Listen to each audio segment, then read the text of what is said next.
Done with major psychological disorders में हमने anxiety disorder कर लिया, obsessive compulsive and related disorder कर लिया, और इसमें we are going to start with somatic symptoms and related disorders.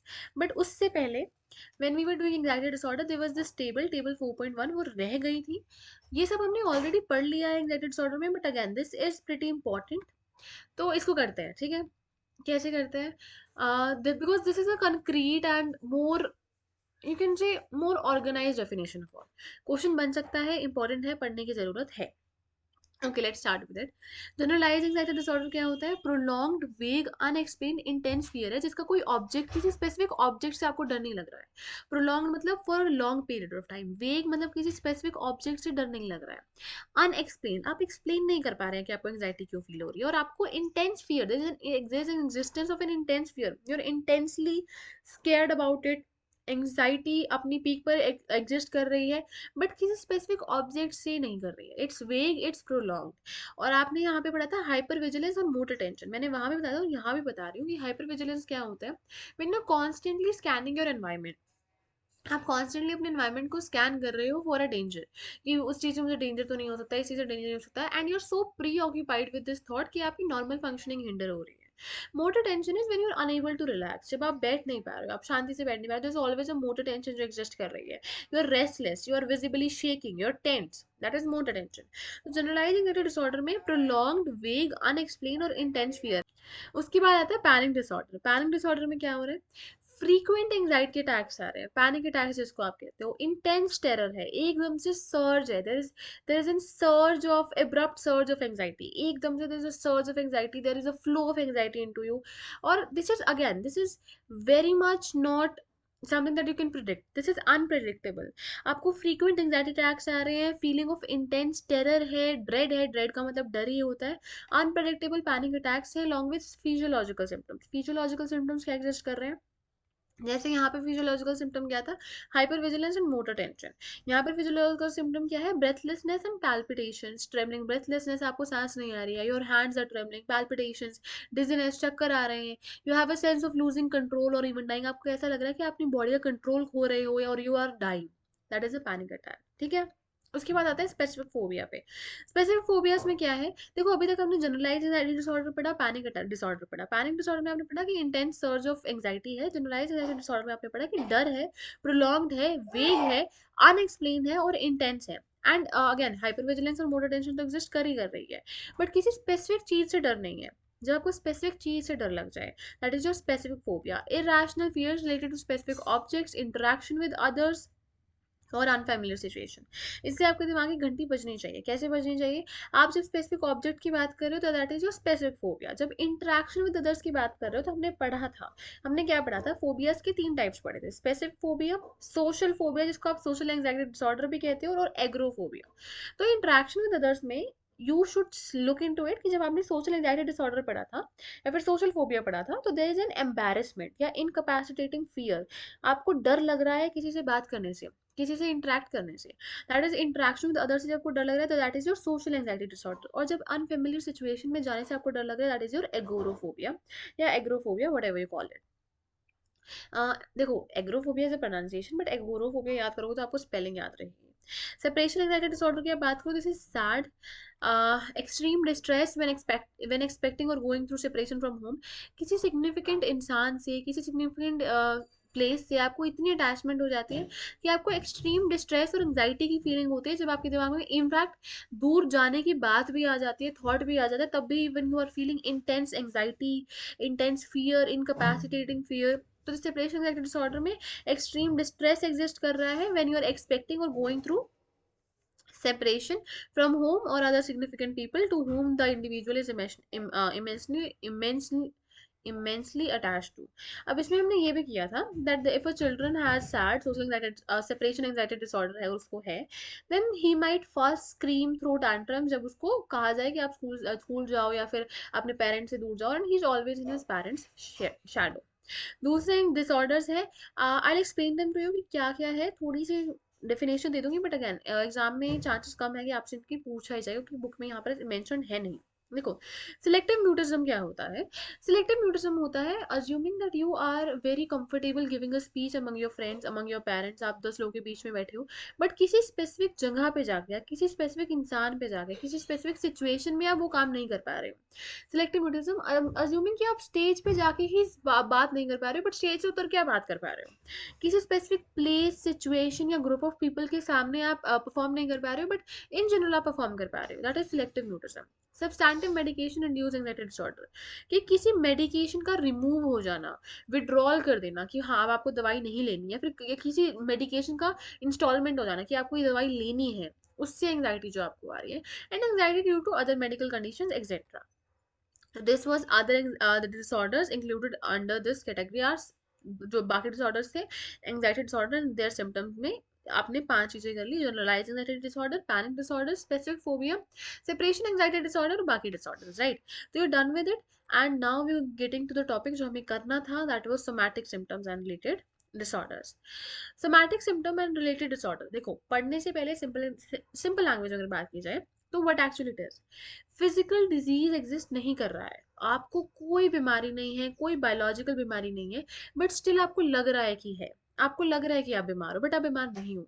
कोई फिजिकल सिम्टम एग्जिस्ट कर रहा है बट फिजिकल डिजीज एग्जिस्ट नहीं कर रहा है। You are thinking that you are not fine but you are in true sense biologically fine.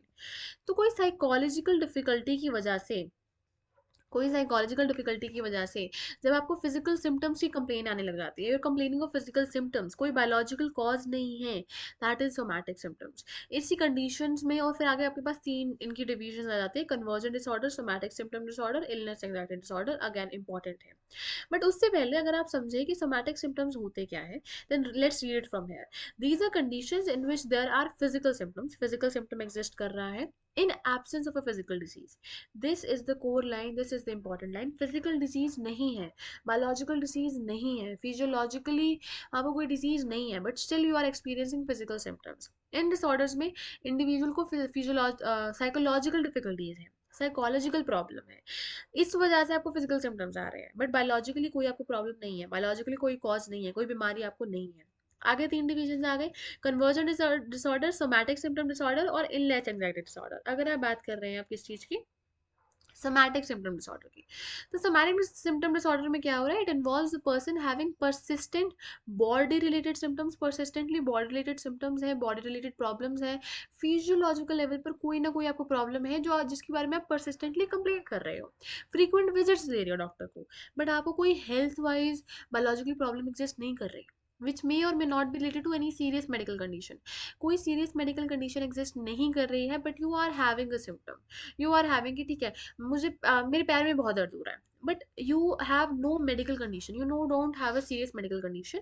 जिन लोगों को डिसऑर्डर होता है वो इस सिम्टम के बारे में, वो अपने पैर के बारे में ही सोचे जा रहे हैं, वो उस सिम्टम के साथ इतने प्री ऑक्यूपाइड हो जाते हैं कि उनकी डेली का जो उनका वर्क है, उनकी जो नॉर्मल लाइफ है उसमें हिंड्रेंस आ रही है। They continuously worrying about their health, frequent visits देंगे वो डॉक्टर को, they are always concern about it, और as a result they experience significant distress and disturbance in their daily life. Somatic symptom disorder में क्या हो रहा है? Persistent body related symptoms है, कोई सीरियस मेडिकल कंडीशन नहीं है, you are preoccupied with this symptoms and continuously worrying about your health, और फ्रीक्वेंट विजिट्स आप डॉक्टर को दे रहे हो। उसके बाद आ जाते हैं अपने पास इलनेस एंजाइटी डिसऑर्डर। देखो यहाँ पर आपका फिजिकल सिम्टम, इसके बीच में डिफरेंस क्या है पढ़ लेते हैं फिर बताते हैं। Involves persistent pre occupation about developing a serious illness, यहाँ पर कोई फिजिकल सिम्टम भी एग्जिस्ट नहीं कर रहा है, कोई फिजिकल देखो सोमैटिक सिम्टम में कोई फिजिकल सिम्टम तो एग्जिस्ट कर रहा था ना, आपके पैर में तो दर्द था, बट बायोलॉजिकली कोई कॉज नहीं था, कोई बायोलॉजिकली सीरियस मेडिकल कंडीशन नहीं थी, बट पैर में तो दर्द था। इलनेस एंजाइटी डिसऑर्डर में आपको डर है कि आपके पैर में दर्द हो जाएगा, आपको डर है कि आपको ये फिजिकल डिजीज हो जाएगा, and you are so preoccupied with the thought of developing a disease, आपको इतना डर लग रहा है कि डिजीज मेरे को हो ना जाए, you are so preoccupied about developing a serious illness, और आप उसी के बारे में कॉन्स्टेंटली चिंता करे जा रहे हो। और पॉसिबिलिटी क्या होगी, फिर क्या होगा, अगर ऐसा हो गया तो फिर क्या होगा। This is accompanied by anxiety about one's health. अपनी हेल्थ के बारे में देखो, this is difference between being health conscious and this. Health conscious में लाइक ठीक है मुझे हेल्दी फूड खाना है, मुझे अपनी बॉडी अच्छी रखनी है। यहाँ पर you have anxiety about your health, you are so concern about your health कि अगर मुझे ये हो गया तो क्या होगा, अगर if I get this disease तो क्या होगा। You so preoccupied about developing a serious illness. Individuals इनको इलनेस एंग्जाइटी डिसऑर्डर होता है, they are overly concern about undiagnose disease. कि कोई डिसीज मेरे अंदर होगा, उसकी डायग्नोसिस नहीं हुई है, नेगेटिव डायग्नोस्टिक रिजल्ट्स आ गए तो क्या होगा, and they do not respond to assurance. अगर डॉक्टर ने उनको अश्योर कर भी दिया कि आपको कोई बीमारी नहीं है, तो वो उसके साथ भी रिस्पॉन्ड नहीं कर रहे हैं, उसके साथ भी कोरोबोरेट नहीं कर रहे हैं, डॉक्टर चेंज कर लेंगे कि नहीं इसको तो नहीं पता होगा। And are easily alarmed about illness such as hearing about someone else ill health or some such news। अगर उनको आप जाके ये भी कह दोगे कि हाँ यू लुक सिक, तो they'll develop it and they'll accept it that they are sick. और अगर डॉक्टर रीअश्योर भी करेगा that you are not sick, they'll not listen to it. अगर वो किसी और की इल हेल्थ के बारे में सुनेंगे या किसी और की केस के बारे में सुनेंगे where that person has a biological cause, उससे भी they are so alarmed, they are so concerned about it। Illness anxiety disorder में कोई फिजिकल सिम्टम भी एग्जिस्ट नहीं कर रहा है, आपको सिर्फ डर है कि आपको कोई बीमारी ना हो जाए। देखो अब यहाँ पर डिफरेंस आ जाता है कि आपके सोमैटिक सिम्टम और इलनेस एंग्जाइटी डिसऑर्डर में क्या डिफरेंस है। In general both somatic symptom disorder and illness anxiety disorder are concern with medical illness. Medical illness ही है, बट द डिफरेंस इज कि कैसे एक्सप्रेस की जा रही है। सोमैटिक सिम्टम डिसऑर्डर में एक्सप्रेशन क्या है कि भैया फिजिकल कंप्लेंट्स है, फिजिकल कंप्लेंट्स है, आप फिजिकल जा रहे हो कि हाँ there's a constant pain in my leg, or there's a constant pain in my eye, or there's a constant pain in my head। while illness and disorder में कोई physical complaint नहीं है, आप सिर्फ आपको सिर्फ इलनेस डिवेल्प करने की एंग्जाइटी है। It is anxiety which is the main concern. यहाँ पर फिजिकल सिम्टम एग्जिस्ट ही नहीं कर रहा। इलनेस एंग्जाइटी डिसऑर्डर में कोई फिजिकल सिम्टम नहीं है, आपको सिर्फ इलनेस डिवेल्प करने की एंग्जाइटी है। फिजिकल कंप्लेंट्स आपको कहाँ देखने को मिलेंगी, सोमैटिक सोमैटिक सिम्टम डिसऑर्डर में। और इलनेस एंजाइटी डिसऑर्डर में आपको सिर्फ ये देखने को मिलेगा कि भैया एंजाइटी एग्जिस्ट कर रही है, that is your main concern. अगर आप बात करेंगे सिम्टम्स ऑफ कन्वर्जन डिसऑर्डर की, तो कन्वर्जन डिसऑर्डर क्या होता है। कन्वर्जन डिसऑर्डर होता है, अब यहाँ पर बायोलॉजिकल सीरियस प्रॉब्लम्स हैं, रिपोर्टेड लॉस ऑफ पार्ट और all of some basic body function. कोई बेसिक बॉडी फंक्शन का पूरी तरह से लॉस हो जाना या कुछ पार्ट का लॉस हो जाना। Paralysis, paralysis is a part of your body is not able to move. Blindness, आप अंधे हो गए हो। Deafness, you are unable to hear. Difficulty in walking, you are unable to walk. देखो जब स्ट्रेसफुल सिचुएशन हो और एक्सट्रीम स्ट्रेस एग्जिस्ट कर रहा हो, then you develop a conversion disorder. As generally among these symptoms reported, these symptoms often occur after a stressful experience। कोई stressful experience और and maybe quite sudden, कोई stressful experience के बारे में it is quite sudden that you lose, you're paralyzed, you are blind, you become deaf, or you have difficulty in walking। तो extremely stressful experience के बाद आपको there is a probability you might get symptoms of conversion disorder। conversion disorder में क्या हो रहा है, कोई पर्टिकुलर बॉडी का पार्ट बेसिक फंक्शन उस वो यू आर लूजिंग दैट, और you are losing that whole bodily function, आप कर ही नहीं पा रहे हो, पोर्शन ऑफ बॉडीली फंक्शन नहीं कर पा रहे हो, पूरा फंक्शन ही नहीं कर पा रहे हो आप। We are done with somatic symptom and related disorder. अगर मैं आपको समराइज करके बताऊं तो हमने यहाँ पे क्या किया, इस वीडियो में क्या किया, सबसे पहले तो we completed the table of anxiety disorder, और उसके बाद हमने देखा सोमैटिक सिम्टम और रिलेटेड डिसऑर्डर क्या होता है। सोमैटिक सिम्टम होता है फिजिकल सिम्टम है, फिजिकल डिसीज नहीं है। सोमैटिक सिम्टम डिसऑर्डर में बॉडी रिलेटेड सिम्टम है, मेडिकल कंडीशन नहीं है। इलनेस एंग्जाइटी डिसऑर्डर में you are scared of developing a disorder. Conversion disorder में you are losing some part of a basic body function or whole of a basic body function after experiencing a stressful situation को experience करने के बाद। So we are done with somatic symptom and related disorders। From the next video we are supposed to start dissociative disorder। Very interesting topic and very important again। That's all from my side।